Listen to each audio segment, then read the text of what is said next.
और कम से कम 21 degree centigrade होगा। बागों के शहर लाहौर में आज मौसम खुश्क और गर्म रहेगा।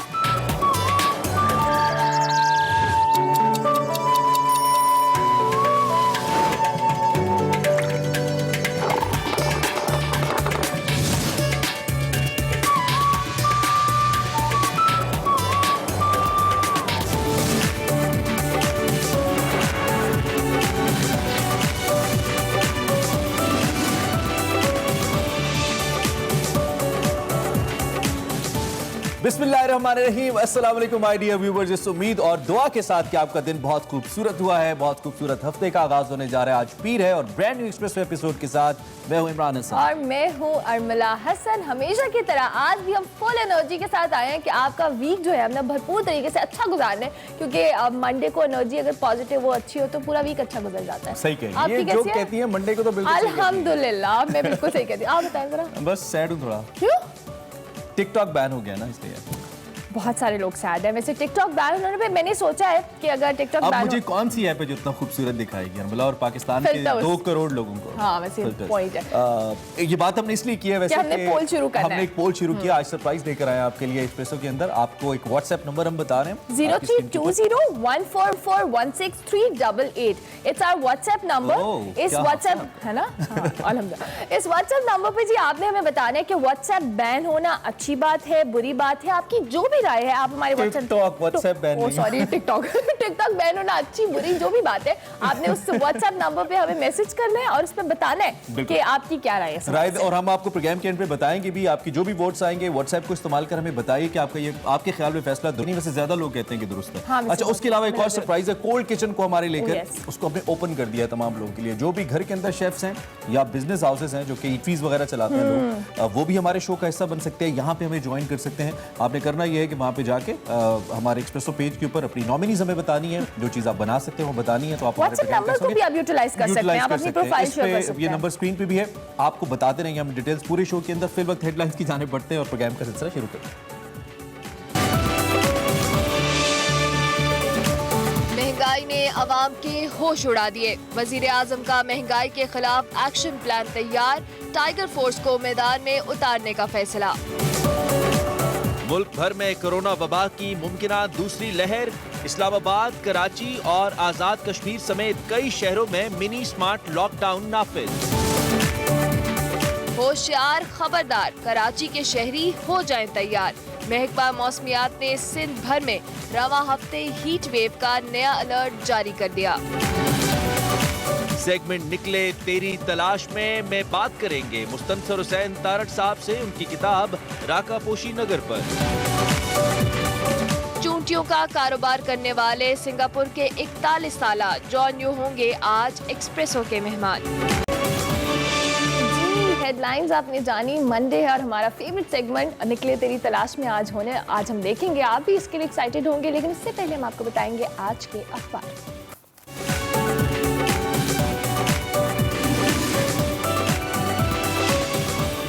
महंगाई चूंकि सबसे बड़ा इशू है, यही हमारी आज की टॉप स्टोरी हेडलाइंस है हमारे अखबार की। महंगाई रोकने का काम टाइगर फोर्स को तफवीज कर दिया। ब्रायलर गोश्त 252 रुपए किलो, अंडे 160 रुपए दर्जन में फरोख्त। तंदूर मालिकान का रोटी की कीमत 10 रुपए करने का मुतालिबा।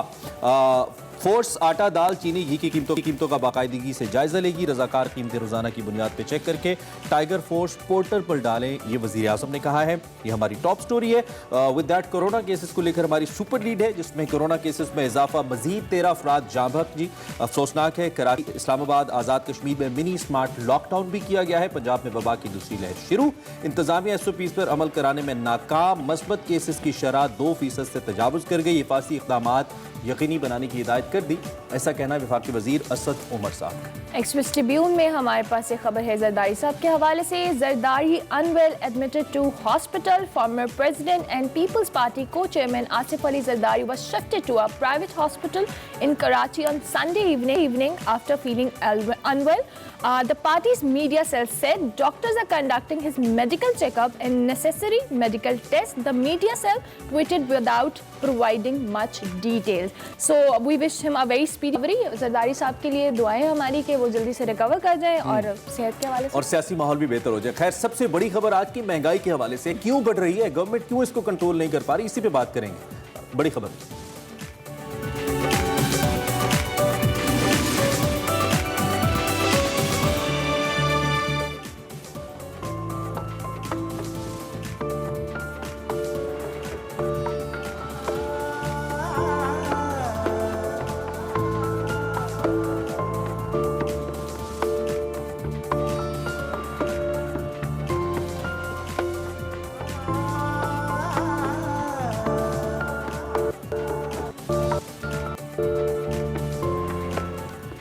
जी, सबसे पहले बात करेंगे महंगाई की। तो मुल्क भर में महंगाई आसमानों तक पहुंच गई है और अशाया खुरनोश की कीमतों में इजाफे ने आवाम के होश उड़ा दिए हैं। अद्वियात हो, चीनी हो, दीगर अशियात हो, सब ही महंगी हो चुकी हैं। बिजली के बिलों की बात कीजिए तो बिजली का फी यूनिट 83 पैसे जो है वो बढ़ गया, उसकी कीमत में इजाफा हुआ है। LPG की कीमतों में 3 दिन में 2 बार बढ़ा दी गई है और आटे का बहरान शिद्दत इख्तियार कर चुका है। महंगे दामों भी आटे का हसूल खासा मुश्किल एक महंगा है, दूसरा मिल नहीं रहा। और एक चीज जो हम यहाँ पे लिखना भूल गए, मैं बता देता हूँ, वो सब्जी की कीमतें। गरीब आदमी पहले सब्जी कम से कम अपनी मर्जी की लेता था, अब वो सब्जी की दुकान पे जाके ये पूछता है कि सबसे सस्ती कौन सी है। पिछले कुछ ही दिनों के अंदर कम से कम आलू की कीमत की हम बात करें तो 28 रुपए फी किलो तक का फर्क इसके अंदर पड़ा है। सोया, टमाटर, इसी तरह गोश्त, दालें, सब्जियां। रोटी की गोश्त कीमतों तो में एक देखा हसीन जाए ख्वाब की तरह लगता है, मुझे लगता है कि गरीब उसको खा सकता है, कुर्बानी पे शायद खा सके। अब सो इस इतनी बड़ी महंगाई को जो जिलाई इंतजामिया है, जो मकामी इदारे हैं, वो कंट्रोल करने में नाकाम नजर आते हैं। अवाम बिलकती नजर आती है। वज़ीर कह रहे हैं कि टाइगर फोर्स को एंगेज करेंगे। टाइगर फोर्स के पास जब सरकारी तौर पे कोई इख्तियारात नहीं है, मतलब वो कैसे इन्फोर्स करेगी, ये बहुत बड़े सवालात हैं।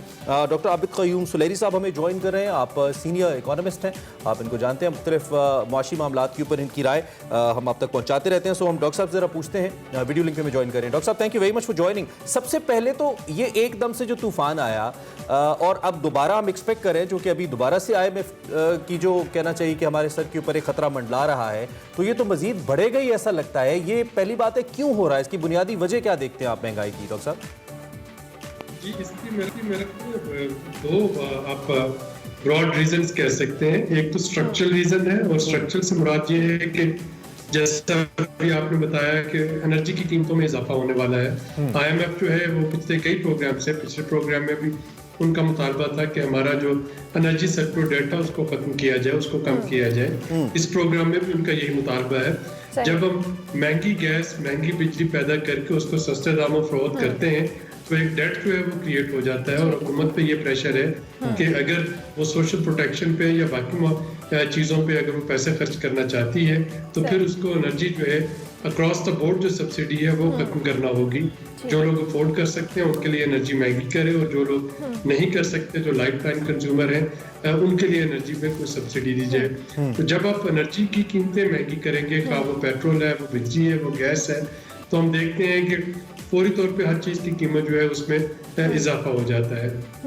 दूसरी अगर हम बात करते हैं, जैसे आपने आटे की बात की, गंदम की कीमत, चीनी की कीमत, दालों की कीमत, इनमें इजाफा होना ये प्योरली एक एडमिनिस्ट्रेटिव इशू बनता चला जा रहा है। गंदम की कीमत में तो इजाफा इसलिए हुआ कि पिछले साल चूंकि गंदम जो थी वो स्टॉक कर ली गई, होल्ड कर ली गई, उसमें इजाफा हुआ, और ये सोचा जा रहा था कि हार्वेस्टिंग के बाद जब नई फसल आएगी तो आटे की कीमत में कमी आएगी, लेकिन कमी आने की बजाय उनका उसमें तेजी आ रही है। अच्छा आबिद साहब, हम गवर्नमेंट की बात करें और वजीर आजम इमरान खान की बात करें, कई बार महंगाई का नोटिस ले चुके हैं, कहते हैं जी इकोनॉमिक ग्रोथ बेहतर हो रही है। आम आदमी को इससे फर्क नहीं पड़ता कि शारिये बेहतर हो रहे हैं या नहीं, उसे ये पता है कि आटा महंगा है, चीनी महंगी है, दाल महंगी है। बेसिकली अवाम को, आम आदमी की अगर हम बात करें, उसको रिलीफ कब मिलेगा? उसको रिलीफ तब मिलेगा जब हमारे फैसले जो हैं वो एक एविडेंस बेस होना शुरू होंगे, डाटा की बुनियाद पर होना शुरू होंगे। जब हमें ये पता होगा डिसीजन मेकर को, जैसे NCOC में कोरोना के मामले में तमाम जिलों से डाटा जो है वो एक जगह पे इकट्ठा हो रहा होता है, इसी तरीके से जब हमारे डिसीजन मेकर को पता हो कि उनके सूबे में या मुल्क में कौन से इजला ऐसे हैं जहाँ पे किस वक्त आलू की बहुतात है, गंदम की बहुतात है, चावल बहुत वाफर मिकदार में पड़े हैं, चीनी पड़ी है स्टॉकिस्ट के पास, कौन से इजला ऐसे हैं यहाँ पे कि शॉर्टेज है, कौन से इजलास से यहाँ पे शॉर्टेज होने वाली है और उनकी कीमतें। तो ये अब डिजिटल टेक्नोलॉजी का दौर है और ये चीजें जो है ये सारी एक डैशबोर्ड पे अब रखना जरूरी है। अब सिर्फ डंडा लेके महंगाई जो है उसको कमी नहीं किया जा कमी सकता, नहीं जो लंबा करवाई जा चौड़ा सकती। प्रोसीजर है डेफिनेटली, और पहले जो कि शुरू नहीं किया गया। ये वजीर आजम डॉक्टर साहब जिस चीज़ का नोटिस लेते हैं वो महंगी हो जाती है, ये इसकी क्या वजह है आपके ख्याल में?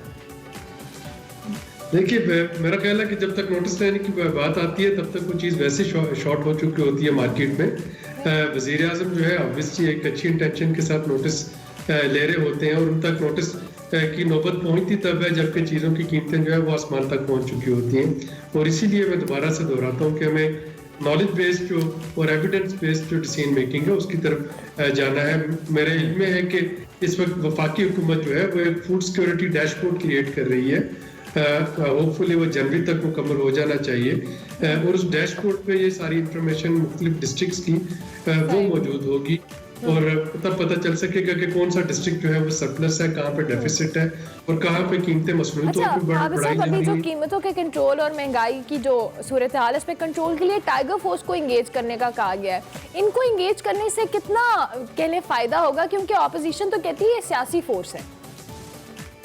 मेरा ख्याल है कि शायद बहुत ज़्यादा फायदा नहीं होगा, क्योंकि सिर्फ ये हो सकेगा कि वो अपने अपने एरियाज की जो प्राइस है वो आपको बता सकेंगे। एक इंडिपेंडेंट जरिए से प्राइस का पता करना वो शायद बेहतर इसलिए हो कि अगर मैं ये काम अपने असिस्टेंट कमिश्नर को या किसी गवर्नमेंट ऑफिशियल को दूंगा तो वो मुझे सरकारी रेट बताएगा, तो वो तो यही कहेगा कि चीनी की कीमत जो है वो 70 रुपए किलो है और आटा हर जगह पे 60 रुपए किलो बिक रहा है। तो एक इंडिपेंडेंट शख्स से आपको कहा जाए, मीडिया को कहा जाए, मुझे कहा जाए या टाइगर फोर्स को कहा जाए, तो वो ज़्यादा से ज़्यादा ये कर सकते हैं कि पोर्टल पे अपनी जो उनके एरिया में जो चीज़ों की कीमतें हैं वो कीमतें अपलोड अच्छा डॉक्टर साहब, ये जो आपने फूड सिक्योरिटी डैशबोर्ड का जिक्र किया ये है तो बड़ा इंपॉर्टेंट, लेकिन चूंकि food is somehow provincial segment है, सब्जेक्ट है, तो उसमें थोड़ी मुश्किलात भी आ सकती है। लेकिन मेरा सवाल आपसे ये होगा कि तो हम थोड़ा सा लॉन्ग टर्म की फिर भी बात करें, क्योंकि चीनी आटा ये इमीडिएट नीड्स हैं, एक बेसिक ज़रूरियात हैं आम आदमी की, तो गवर्नमेंट इमीडिएटली क्या कर सकती है? जैसे इमरान खान ने ट्वीट किया कि वो बंदोबस्त करने वाले हैं, कुछ करेंगे, आज लाएमल भी दे रहे हैं,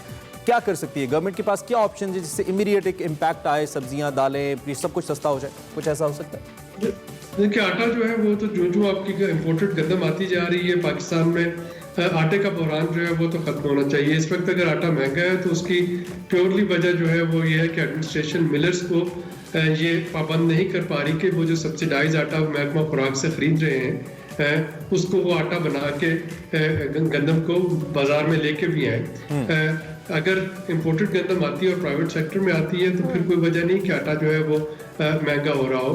बाकी जो चीज़ों की कीमतें हैं, जो दालों की कीमतें हैं, बदकिस्मती से ज़रूरी मुल्क होने के बावजूद हमारी दालें जो है वो अभी तक इम्पोर्टेड हैं। ऑस्ट्रेलिया एक मेजर सोर्स है यहाँ से कि हम दालें मंगवाते हैं और जो आपके रुपये डेप्रिशिएट कर रहा होगा, जो इंटरनेशनल मार्केट में रेट फ्लक्चुएट करेगा, आपकी ये दालों की कीमत जो है इसमें आपको इजाफा देखने में आएगा। यही आज जो है ये कुकिंग ऑयल में है, क्योंकि कुकिंग ऑयल भी हम इम्पोर्ट कर रहे हैं। लेकिन जो प्योरली आपकी चीज़ें जो कि यहाँ पे पैदा होती हैं, जैसे कमाद, शुगर केन यहाँ पे पैदा होता है, चीनी महंगी होने का जवाब नहीं बनता है, जो जैसे कि हमने आटे का देखा, चावल महंगा होने का जवाब नहीं बनता है। तो जो चीज़ें यहाँ पे पैदा हो रही हैं उनके रेट कंट्रोल करना। तो मेनली डॉक्टर साहब हमें यही लगता है कि आप कह रहे हैं कि प्रॉब्लम एडमिनिस्ट्रेटिव है, इंतजामी है ज़्यादा, हम अगर देखें। डॉक्टर साहब thank you very much for journey in the morning, बहुत शुक्रिया, आपने अपना तज्जिया हमारे सामने रखा। वज़ीर आज़म की जो मुआशी टीम है उसका भी हिस्सा है डॉक्टर साहब, और उन्होंने कहा कि इल्म है कि इस वक्त एक food security dashboard government create कर रही है जिसपे सारा डाटा होगा, लेकिन उससे पहले अगर ये जनवरी फरवरी तक कंप्लीट भी हो जाए, उससे पहले ही जो मौजूदा मसला ये एडमिनिस्ट्रेटिव है, इस वक्त जो लोकल एडमिनिस्ट्रेशन है उसको मुतहर्रिक करने की जरूरत है। वो जाके चेक करे कि क्या रेट लिस्टें लग रही हैं, क्या सब्जी उन्हीं पैसों पे मिल रही है जो सरकारी रेट्स हैं, ये बहुत जरूरी है। ठीक है। अच्छा जी, इसके साथ साथ हमने दोबारा से अनाउंस ये करना है कि हमारा व्हाट्सएप नंबर बार-बार आपकी टीवी स्क्रीन पर, आपने जो हमने पोल किया था टिकटॉक के हवाले से आपको अनाउंसमेंट दी है कि आपने बताना है कि टिकटॉक बैन होना अच्छी बात है, मेरा वोट नाम है वैसे। ठीक है, आपके वोट पे बात करेंगे, लेकिन ब्रेक लेते हैं, ब्रेक के बाद हाजिर होंगे। आप देखते रहिए Express. Welcome back to Expresso. और अब बात करेंगे कोरोना वबा की दूसरी लहर के हवाले से। कोरोना वबा की मुमकिन दूसरी लहर का खदशा बढ़ने लगा है क्योंकि कराची, इस्लामाबाद और आज़ाद कश्मीर समेत कई शहरों में मिनी स्मार्ट लॉकडाउन दोबारा से लगा दिया गया है। पंजाब की बात भी की जाए तो यहाँ भी केसेस में मुसलसल इजाफा हो रहा है और कई इलाकों में स्मार्ट लॉकडाउन नाफिज किया गया है। शादी हॉल्स की बात की जाए तो तकरीबात का दौरानिया सिर्फ 2 घंटे कर दिया गया है और साथ साथ अवाम की जानिब से जो एहतियाती तदाबीर है उन पर अमल ना करने की वजह से हुकूमत खासी परेशान नजर आ रही है। असद उमर साहब ने भी कहा है कि कोरोना के जो बढ़ते हुए केसेस हैं ये तशवीश की बात है और लोगों को इस बारे में हदायत भी दी गई है और ताउन की भी अपील की है कि कोरोना वायरस के जो पॉजिटिव केसेस आ रहे हैं उनकी जो औसत है वो ज़्यादा बढ़ रही है। आप अगर बात करें तो हमें बार बार गवर्नमेंट की जानिब से ये इमरान कहा जाता है कि आपने कोरोना वबा के हवाले से अभी भी कॉन्शियस रहना है क्योंकि ये भी ख़त्म नहीं हुई है। इसकी दूसरी लहर के खदशे के हवाले से बार बार इसको वार्निंग भी दी जा रही है। बिल्कुल आसान है, सिर्फ सोशल डिस्टेंसिंग विद दैट अपने फेस को कवर रखें, कोशिश करें। अगर तबीयत ज़्यादा ख़राब है आपकी या इवन हल्की फुल्की भी ख़राब है, गला ख़राब है, खांसी हो रही है या बच्चों में से किसी को है तो मत जाइए ना पब्लिक प्लेसेस के ऊपर या ऐसी गैदरिंग्स के ऊपर जहाँ पे कुछ उसका असर हो सकता है। नॉर्मली यही देखा गया है। डोनाल्ड ट्रंप आपको पता है एक तकरीब में शरीक हुए, वहाँ से उनको कोरोना हुआ। कल ये व्हाइट हाउस सोर्सेज ने बताया।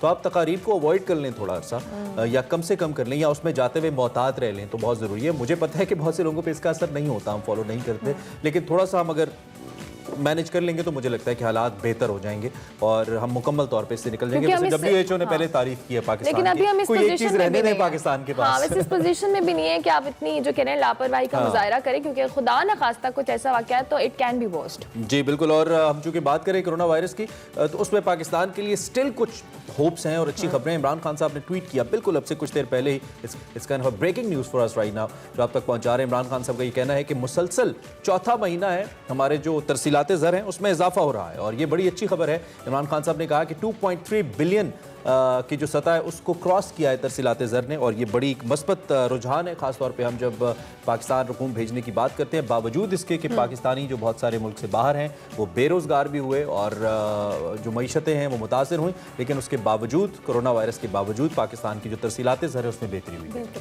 ठीक हो गया जी। अच्छी अच्छी खबरें देते हैं आप सुबह। मैं अच्छी अच्छी खबरें देता हूँ, बुरी खबरों के लिए आपको मुझे रखा हुआ है मेरे।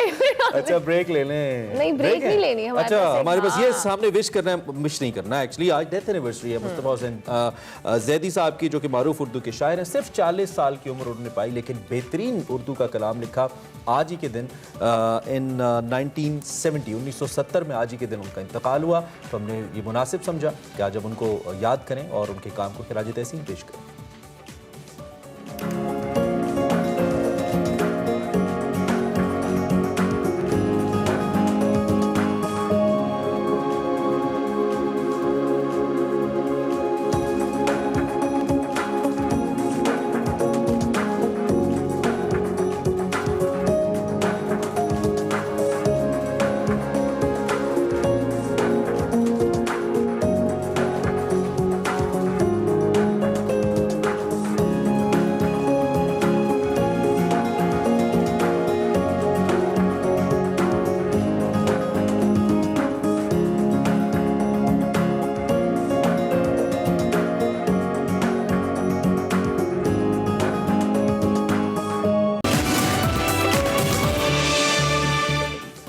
Welcome back. क्या अच्छा खेल की बात करेंगे अब।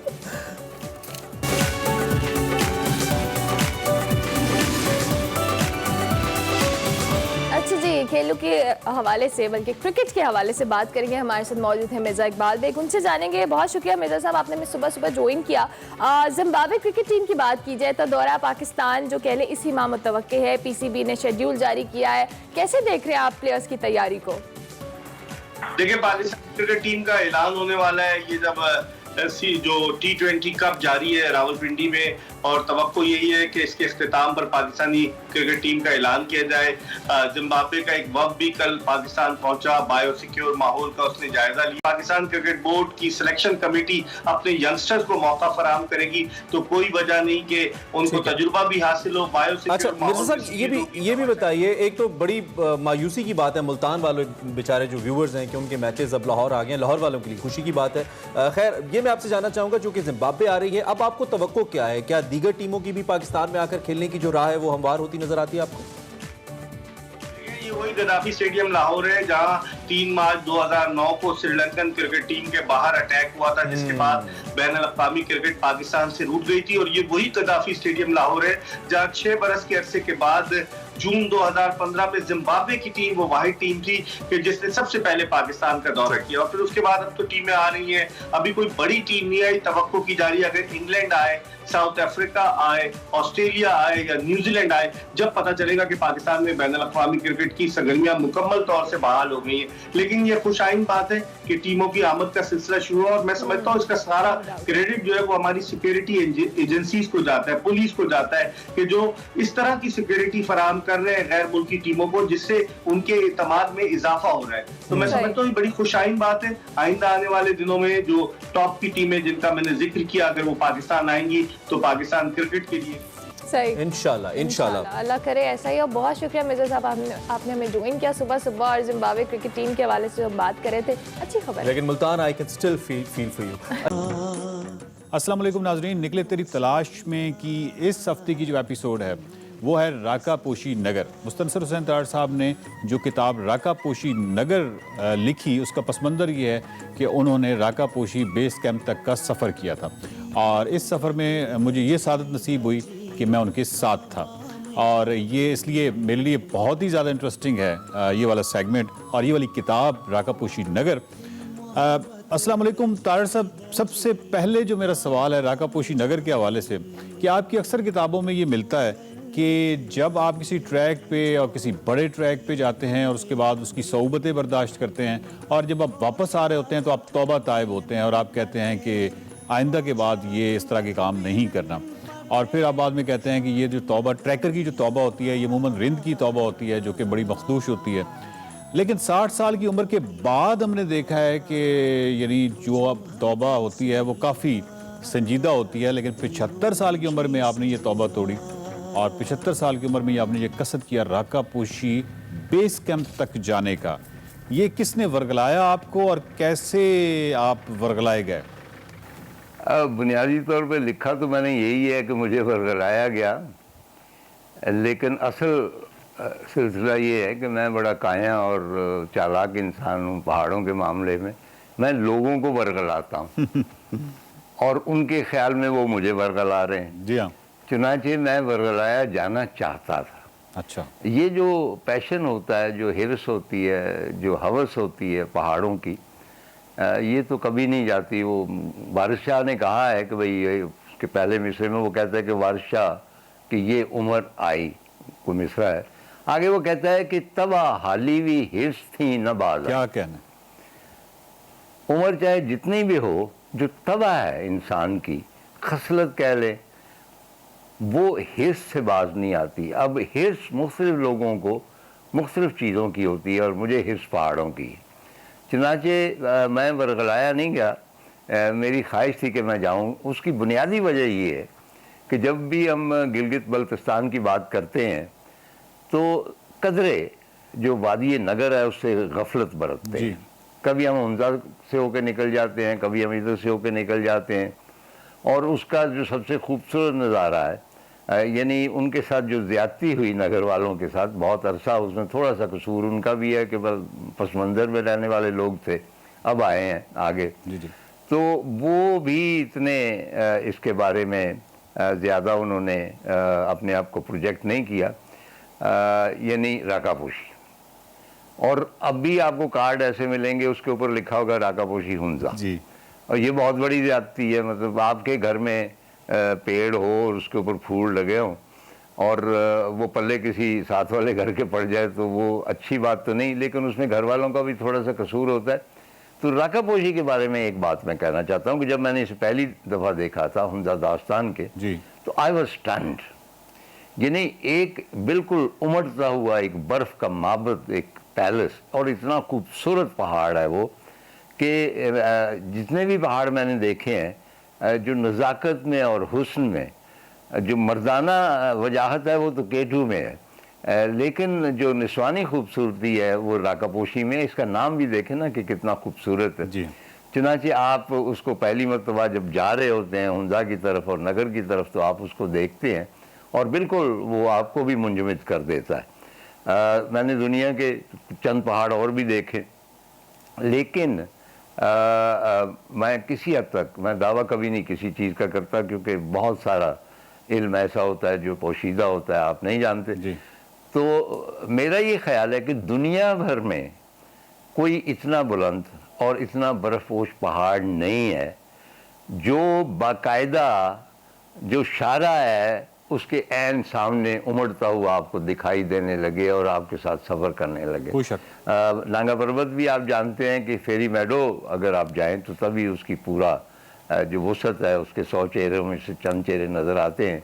लेकिन राकापोशी एक ऐसा पहाड़ है कि जो थ्रू आउट आपकी ज़िंदगी का एक हिस्सा बन जाता है। इसने हमेशा मैं समझता हूँ कि ख्वाब में जो आने वाले पहाड़ है ना, वो K2 एवरेस्ट तो बिल्कुल ही नहीं है, वो K2 नांगा पर्वत नहीं है, वो राकापोशी।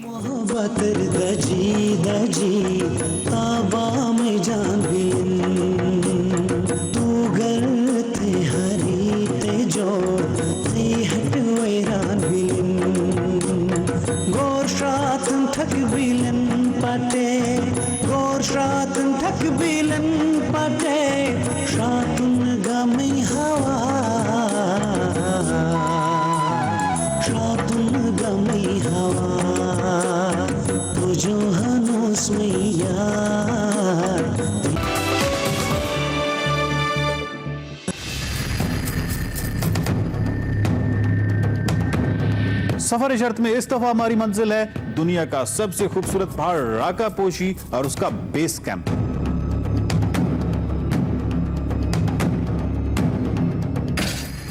दरअसल बिशाम में शाम, मतलब आपकी हर किताब में इस तरह का एक चैप्टर मिलता है, और राकापोशी नगर का जो आपकी ये किताब है इसमें अगेन बिशाम का बड़ी तफसीली जिक्र है। और आपने फिर पीटीडीसी में ही क़याम किया और फिर कमरा नंबर 22 में ही क़याम किया, और आपके साथ आपके साथी भी थे। उस दिन मैं तो नहीं था, मतलब मैं तो अभी सफ़र इख्तियार किया था लाहौर से, आप वहाँ पे थे। कैसी रही आपकी वो शाम? और स्पेशली मैं पूछना चाहूँगा शिरस्तान के बारे में और बाबा गुलशन के बारे में।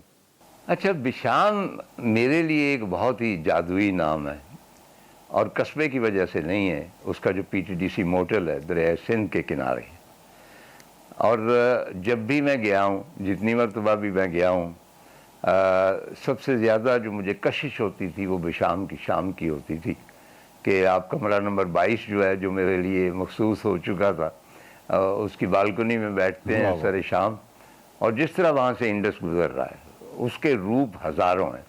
मैं एक पूरी किताब लिख सकता हूँ कि जितनी बार मैंने बिशाम में इंडस को देखा और उस कैफियत को जो आप पे तारी हो जाती है। अभी पिछले दिनों अल्लाह करे कि ये खबर ठीक ना हो, सुना था कि हुकूमत की जानिब से जो पीटीडीसी मोटेल्स हैं इनको मतलब डिसबैंड किया जा रहा है, ये कुछ हो रहा है सिलसिला। मैं ज़ाती तौर पे बहुत दुखी हुआ उस दिन, और मैं समझता हूँ कि ये मोटेल्स नहीं हैं जी जी, ये मॉन्यूमेंट्स हैं पाकिस्तान के, और ऐसी ऐसी जगहों पे हैं कि उन जगहों का नामो निशान नहीं था, और इन मोटेल्स की वजह से वो जगह पहचाने गई। और आपको हैरत इस बात पे होती है कि पाकिस्तान में आप जानते हैं कि सरकारी जो जितने भी अदारे हैं वो ज़रा अटक अटक के चलते हैं, उनमें कोई ना कोई खामी रह जाती है, लोग सुस्त होते हैं। लेकिन पीटीडीसी मोटेल्स एक वाहिद ऐसा अदारा था कि जिसमें बड़े कमिटेड लोग थे, उसके मैनेजर भी, उसके वेटर्स भी, वहाँ जितने भी काम करने वाले थे, और बेसिक अम्यूनिटीज सारी आपको मिलती थी, और सफाई और सुथराई, और उसके बाद खुराक प्लेन लेकिन बिल्कुल नीट एंड क्लीन। ये किसी और प्राइवेट होटल में भी आपको नहीं मिलती थी। और सबसे अहम बात वही कि उनकी जो लोकेशन थी, मैं सल्यूट करता हूँ उस शख्स को जिसने वो लोकेशन तलाश की। खपलू का मोटल देखिए, लगता है कि ऑस्ट्रेलिया में है, किसी स्कीइंग रिसॉर्ट पे है, इतने ज़बरदस्त उसका आर्किटेक्चर है। उसके बाद वो जो है अपना K2 मोटल, अब K2 मोटल की जो है जहाँ पे वो वाक़या है एन टॉप के ऊपर और नीचे दरिया सिंध बह रहा है, और सिंध बहता चला गया, तो वो अजीबोगरीब मुकाम है, और उसको तो प्रिजर्व कर लेना चाहिए सारे को, क्योंकि K2 मोटल जो है वो माउंटेनियरिंग का एक म्यूज़ियम। वहाँ आप जाएं तो आपको मुख्तलिफ जो कमरे हैं पता नहीं उनको कभी ख्याल आया या नहीं आया, वहाँ पे नाम लिखे जाने चाहिए जितने मशहूर, जितने दुनिया के जितने भी मशहूर माउंटेनियर्स आए हैं वो केटी मोटर्स में ठहरे हैं, और उसमें मैसनर तक शामिल है। और उसके बरामदों में वो जो नोटिस बोर्ड लगे हुए हैं उसमें पिछले 30-40 साल से जितनी भी एक्सपीडिशंस वहाँ से शुरू हुई हैं उनके पोस्टर या उनके ऐलानात लगे हुए हैं, वो माउंटेनियरिंग की पूरी तारीख है। मेरा जो K2 मैं गया था, मेरा 91 में या 92 में, उसका अभी तक मैंने पिछले दिनों एक शख्स ने उसकी तस्वीर उतार के भेजी, उसका भी पोस्टर लगा हुआ है, स्नो लेक का भी लगा हुआ है, और एक इंसाइक्लोपीडिया है माउंटेनियरिंग की। तो ये बात दूर तक निकल गई, विशाम से चली, तो मैंने अपने दुख का इजहार कर दिया कि इनको संभालना, इसलिए दे आर हिस्टोरिकल मॉन्यूमेंट्स। जी बिल्कुल। तार साहब, आपकी जितनी भी किताबें हैं उसमें कुछ किरदार जो हैं, और वो कम किरदार हैं जो कि बिल्कुल हर सफ़रनामे में कहीं ना कहीं उनका कोई ना कोई जिक्र आ जाता है। शेरिस्तान वो किरदार है। आज मैंने एक्चुअली सवाल किया था शेरिस्तान के हवाले से, क्योंकि इस राकापोशी नगर में भी आपकी शेरिस्तान से मुलाकात हुई थी। हाँ, शेरिस्तान जो है वो बड़ा इंटरेस्टिंग, मैंने आज तक और किसी का नाम ये नहीं सुना, बल्कि इतना काइंड आदमी, और अब भी मेरा दोस्त है, और उसके माथे की जो वो है साख अपना चेहरे की, वो बहुत यूनिक है और कमिटेड है एक शख्स टूरिज़म के साथ। और मैं जब भी जाता था वो तैयार होता था मेरे लिए, और जिस तरह मेरी वो आवभगत करता था, बल्कि हमारे प्राइम मिनिस्टर साहब भी हमेशा विशाम में ठहरते थे, और शेरिस्तान उन्हें बड़ी अच्छी तरह जानता था। अच्छा। तो वो उसकी एक मज़ेदार बात ये है कि मेरे साथी अल्लाह बख्शे मियाँ फरजंद अली, टिपिकल लाहौरी जी, तो उनको जब हम कहते थे कि भाई विशाम जाना है, तो आपको पता है ना कि वहाँ कौन है मैनेजर, तो उनको याद नहीं रहता था। वो कहते था ये एक अजीब सा नाम है, बहुत से शेर जो होते हैं वो नाम है। तो फिर मैं कहता था शेरिस्तान, कहते हैं वो शेरिस्तान वही। तो ये बहुत सारी यादें वाबस्ता हैं विशाम के साथ और तमाम PTDC मोटर्स के साथ, और मेरी ख्वाहिश है कि वो कायम रहें और उसी तरह ही मतलब टूरिस्ट जो मेरे जैसे हैं उनके लिए एक पनाहगाह का काम दें। सर, जब आप उससे आगे जाते हैं और फिर आप नगर पहुंच जाते हैं, मीना पिन पहुंचते हैं, इसरार साहब के पास पहुंचते हैं, वहाँ उनके बच्चे आपका इस्तकबाल करते हैं, और इससे ऑनवर्ड हमारे पास काफ़ी वीडियो रिकॉर्डिंग इस हवाले से मौजूद है। इस हवाले से भी हमारी बड़ी खुशकिस्मती है कि इस पूरे सफ़र की एक एक जगह की हमारे पास रिकॉर्डिंग है। इससे पहले नहीं थी, लेकिन इससे आगे की रिकॉर्डिंग हमारे पास मौजूद है। जो तो मैं पूछना ये चाहता हूँ कि वो अचानक इतना खूबसूरत सरप्राइज़ कि आप जब मीना पिन पहुँचते हैं उनके होटल में, उनके बच्चे आपका इस्तकबाल करते हैं, फूल उनके हाथ में होते हैं, कैसा लग रहा था आपको मीना पिन में? अच्छा, अब इसरार जो है ये मैं इन्हें नहीं जानता था, लेकिन सम और दी अदर वो मुझे बहुत जानते थे। और इसरार जैसा काइंड आदमी और बेलौस, और अच्छा ये लफ्ज़ जो है ना अपनी अहमियत खो बैठे हैं, क्योंकि हर शख्स के बारे में ये इस्तेमाल है। हमारे पंजाबी में कहते हैं कि फलां बंदा जो ना वो हीरा शख्स है, तो इसरार जो है वो एक हीरा है, और उसकी चमक दमक ऐसी है कि जिसमें से दोस्ती की शुआएं निकलती हैं, खलूस की शुआएं निकलती हैं। तो हम जब रात गए वहाँ पे पहुँचे हैं, तो उसके माशाल्लाह 2 बच्चे थे, उन्होंने लोकल लिबास पहने हुए थे और बड़े खूबसूरत लिबास पहने, हाथों में उन्होंने फूलों की पत्तियाँ थी जो मुझ पे उन्होंने फेंकी, और साथ एक पुराना गीत गा रहे, और वो पुराना नगरी गीत था जिसमें कुछ ये था कि हम जो अपने आप को मतलब हमारा जी चाहता है कि हम भी फूल होते और आपकी कदमों में बिछ जाते। वो छोटे छोटे बच्चे गा रहे हैं, और फिर मुझे गुलदस्ता दिया। ऑब्वियसली मैं इतना मूव हुआ कि मेरी आंखों में एक नमी सी आ गई, और ये कोई ना मुझे खुश करने के लिए था ना किसी फ़ायदे के लिए था, ये बस वो उसकी मोहब्बत की इंतहा थी। मेरे ख्वाब की ताबीर होने वाली थी। मैंने बचपन में ख्वाब देखा था कि काश मैं तारिक साहब से कब मिलूं, तो वो मेरा ज़िंदगी का एक हसीन तरीन लम्हा था। तो भला मैं किस तरह भूल सकता हूँ वो लम्हा, वो मेरे ज़िंदगी का हसीन लम्हात में से था। तो मैंने उनका इस तरह इस्तकबाल किया अपने बच्चों के साथ वो मैं एक यादगार रखने के लिए। जब वहाँ पे हम ठहरे भी हैं 2 दिन, तो वो एक पैराडाइज लॉस्ट किस्म का एक होटल था। होटल से मुराद है कि रेस्ट हाउस ईरान था, लेकिन अब तो उसका एक और होटल है। उसका नाम क्या है जी? ऊशू थैंग। ऊशू थैंग। हाँ, ऊशू थैंग। इसका मतलब क्या होता है? इसका मतलब मेहमानों का महल। हाँ, तो वो उसने बनाया और वहाँ भी जो शख्स जाता है वो ये नहीं कि मेरे साथ, वो हर एक के साथ इतना अच्छा सलूक करता है।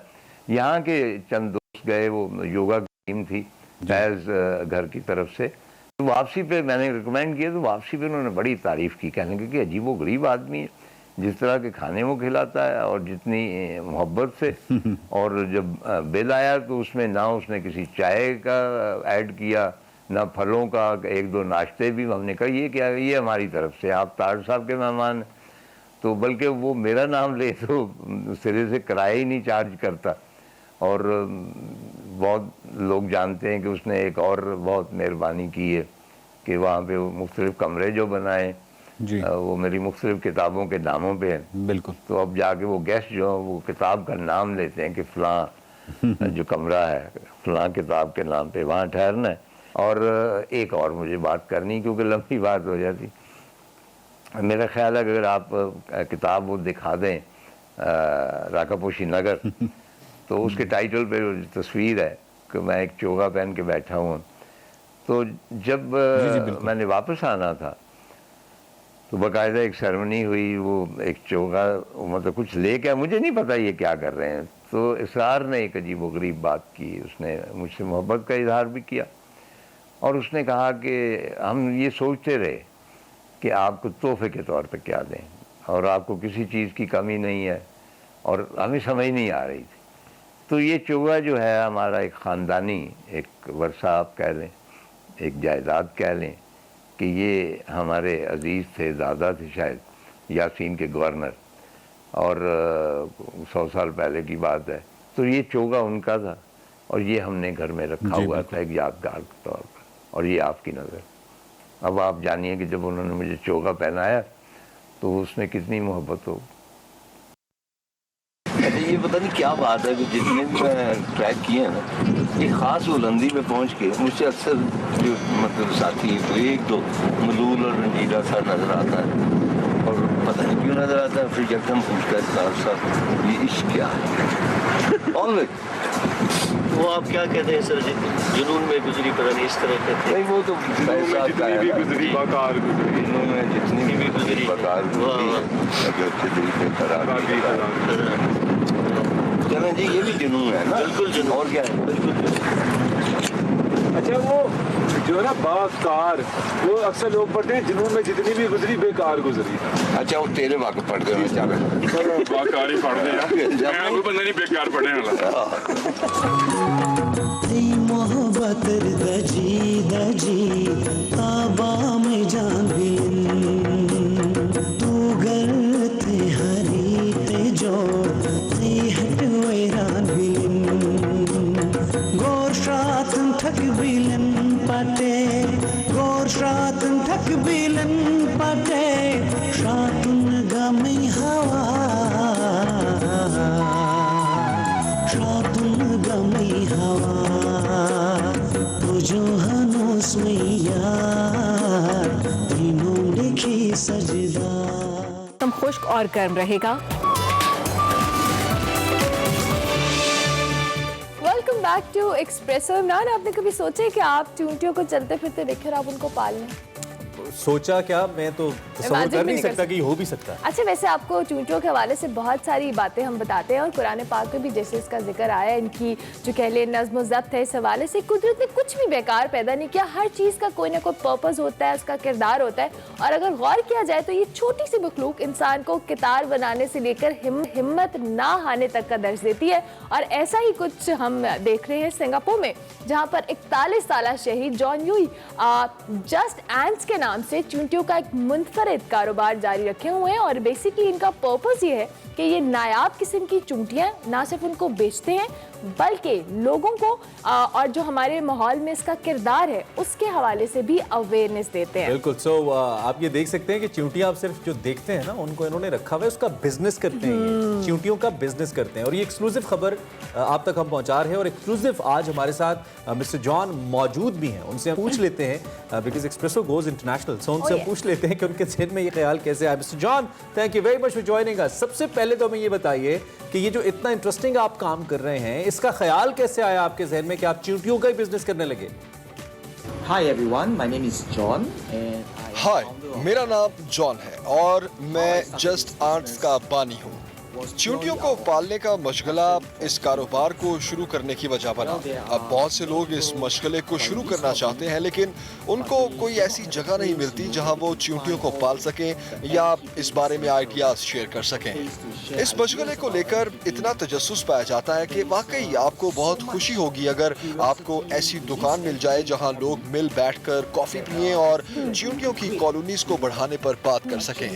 तो मैंने सोचा कि क्यों ना हकीकी तौर पर सिंगापुर में चींटियों की दुकान शुरू कर दी जाए जहां चींटियों को पालने के बारे तमाम सहूलतें मुयस्सर हो। हाँ, अब तक सब कुछ ठीक चल रहा है। बहुत से लोग यहाँ आते हैं जिन्हें चींटियों को पालने के बारे मजीद मालूमात मिलती हैं।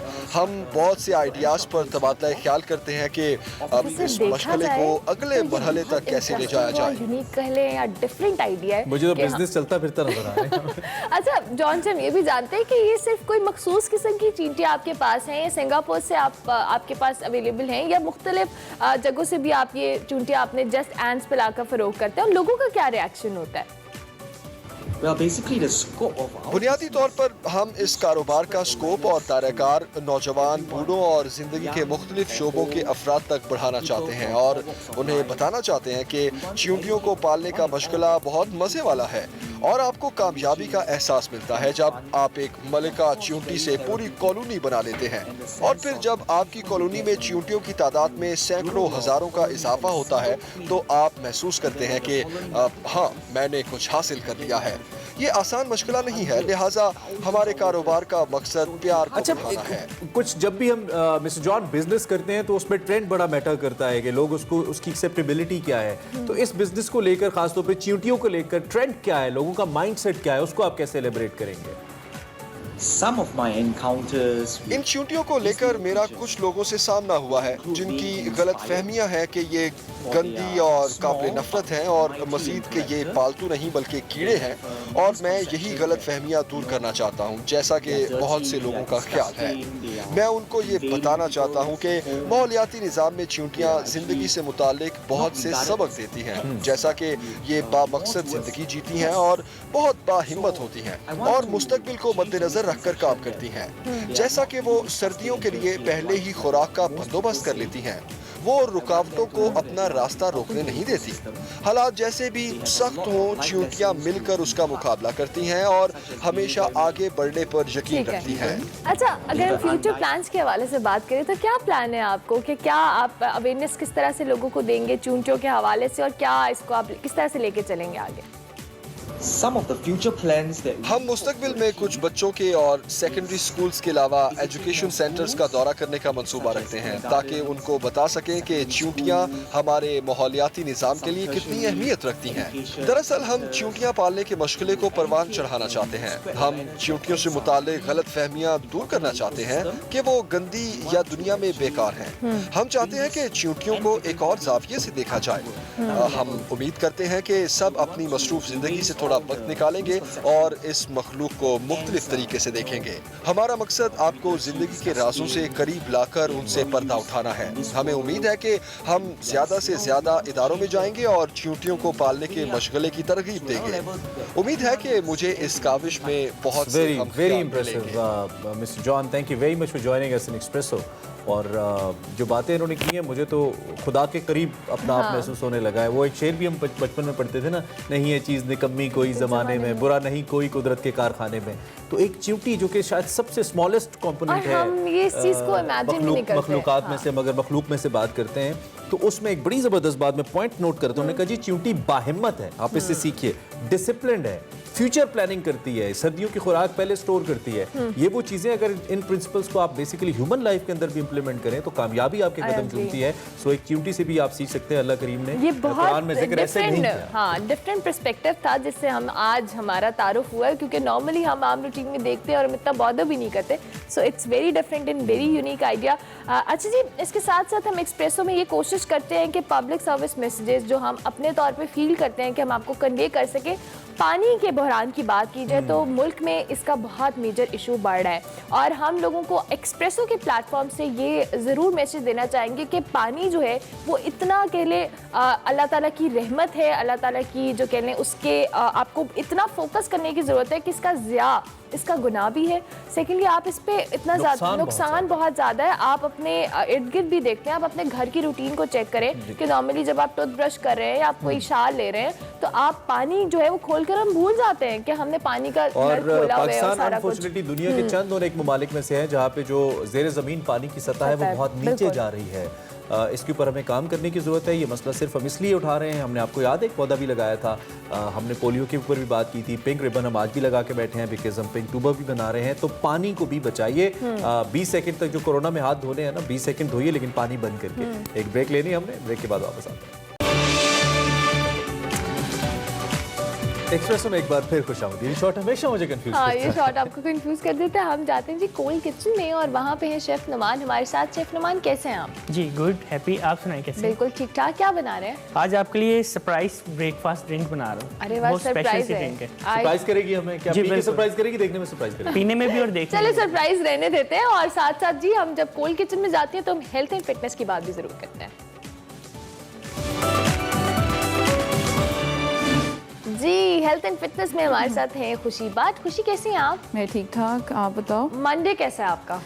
हाँ, क्वाइट लेजी बट मंडे क्या बताने वाली हैं आज आप? आज की फुल बॉडी की कुछ न्यू एक्सरसाइजेस बताऊंगी। It will be different than usual. So this first one exercise is squat crunches. Squat and lift your knee up, elbow to knee, squat, elbow to knee and breathe out. और ये कितने wraps हैं खुशी? 30 seconds each exercise. 10 second rest, 30 seconds each exercise, 5 to 6 rounds करने। Second would be on the floor, plank to deadlifts, plank hold and deadlifts, dumbbells, weight on the dumbbells, jump back, jump forward and deadlifts. It's a full body workout. It's a full body workout. Okay. Third one is called frog leaps. Foot should be right next to your hand. Switch. Okay. And switch. Tough. You can step as well if you're a beginner. हाँ, ये beginners के लिए ये ठीक है. Yes. And last one is with the dumbbells as well. It's going to be on the ground. These are called chest presses. आप lighter weight use कर लो, ठीक है? Hip lift and press. Okay. Breathe in, chest out. Lift and breathe. Breathe out. Breathe in. Okay. Breathe out. And breathe out. Okay. These और are ये total कितने reps होंगे खुशी? 30 seconds. 30 seconds. 30 seconds exercise and 4 exercise होंगी तो around 4 to 5 minutes, 3 to 4 minutes लगेंगे आपको एक round में. So 15 minutes और 20 minutes का ये exercise है. 20 minutes workout is very important. Yes. रोज करना है। खुशी हमें रोज मोटिवेट करती है, हम रोज नहीं करते। थैंक यू वेरी मच खुशी कि आप सुबह सुबह जी एक्सरसाइज आप मोटिवेट हुए हैं कुछ? थोड़ा सा। हाँ, थोड़ा सा हो जाए। करें, अगली बात करें। अगली बात आप करें, मैं नहीं कर रहा। अच्छा जी, अभी हम आपको बताने वाले हैं कुछ अच्छी खबर और वो ये है कि माहौलियाती तहफ़्फ़ुज़ और आलूदगी से बचाव के लिए बरतानवी शहजादा प्रिंस विलियम ने आगा खान डेवलपमेंट नेटवर्क के इश्तराक से नए award the Earthshot Prize का ऐलान किया है और इस अवार्ड के तहत माहौलियाती मसाइल पर बेहतरीन तजावीज़ देने पर 2030 तक हर साल 1 मिलियन पाउंड के 5 इनामात दिए जाएंगे। बहुत अच्छा ये इनिशिएटिव है। इससे पहले भी आपको मालूम है कि जो आगा खान फाउंडेशन है वो इस किस्म के इक़दाम करती रहती है और इस दफ़ा प्रिंस रहीम आगा खान और प्रिंस विलियम के कोलैबोरेशन से इस वक्त ये चीज़ सामने लाई जा रही है। इस पे जो सबसे बेहतरीन आइडियाज़ होंगे न सिर्फ उन पे इम्प्लीमेंटेशन के लिए इंटरनेशनल प्लेटफॉर्म दिया जाएगा, बल्कि जैसे कि हमने आपको बताया कि बहुत बड़ी प्राइज़ मनी भी रखी गई है। 2030 तक रिपीटेडली इसको किया जाएगा और इसमें दुनिया भर के लोग सकते हैं। 1 नवंबर से बाकायदा तौर पर इसका जो नॉमिनीज़ है इसका आगाज़ हो जाएगा। विद दैट आप ज़रूर इसमें हिस्सा लीजिए और कंट्रीब्यूट कीजिए, चूँकि इस वक्त जो सबसे बड़ा मसला आलमी उफ़क़ पे मौजूद है वो क्लाइमेट चेंज का है। बिल्कुल ऐसा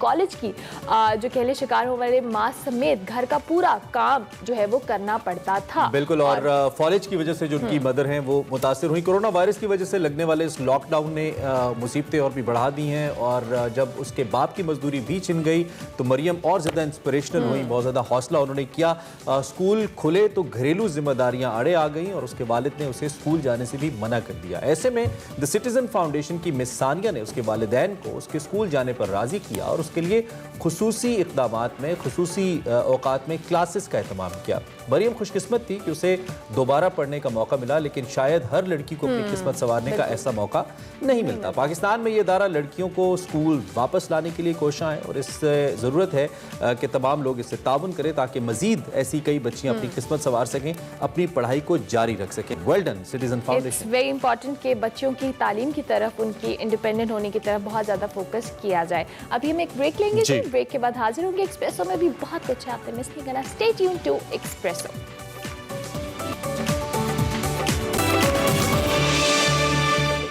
welcome back to Expresso once again और प्रोग्राम इख्तिताम की जानिब बढ़ रहा है। आखिरी मनाजिल तय कर रहे हैं। अच्छा जी, कोल्ड किचन की मंजिल है हमारी अगली। और कोल्ड किचन में शेफ नुमान क्या बनाया आपने? जी, आपकी ड्रिंक रेडी है मैडम और इसकी मैं आपको सरप्राइज बताओ ना। जी, इसके अंदर रेसिपी जो है इसकी मैं आपको बता देता हूँ। आपने बीटरूट लेना है, उसको हाफ चॉप कर लेना है, ऐसे स्लाइस कर लें जाके, ठीक है। आपने हाफ अपने ब्लेंडर में डाल लेना जग में और उसके बाद आपने 1 एप्पल ले लेना है, वो भी इसके अंदर स्लाइस करके डाल लेना है, ठीक है। उसके बाद आपने लेमन फ्रेश लेना है, 2 लेमन लेके उसको स्क्यूज करके इसके अंदर डाल दें, उसका जूस आ जाएगा, ठीक है। उसके बाद कुकम्बर लेना है, ग्रीन कुकम्बर, ठीक है। कुकम्बर आपने हाफ कुकम्बर लेके वो भी जब के अंदर डाल देना है, ठीक है। उसके बाद आपने water 80 to 100 ml water add करके, उसके बाद अगर आइस लेना चाहते हो तो आइस डाल सकते हैं, विदाउट आइस भी बन सकता है, ठीक है। विदाउट शुगर भी बन सकता है, विद शुगर भी बन सकता है। और साथ आपने हल्दी लेनी है 1 चुटकी। हल्दी? जी, हल्दी से ये जी, ये मॉर्निंग में आपको पता है जो भी कोशिश करेंगे मॉर्निंग में फ्रेश जूसेस वगैरह या फल को लें या वेजिस को लें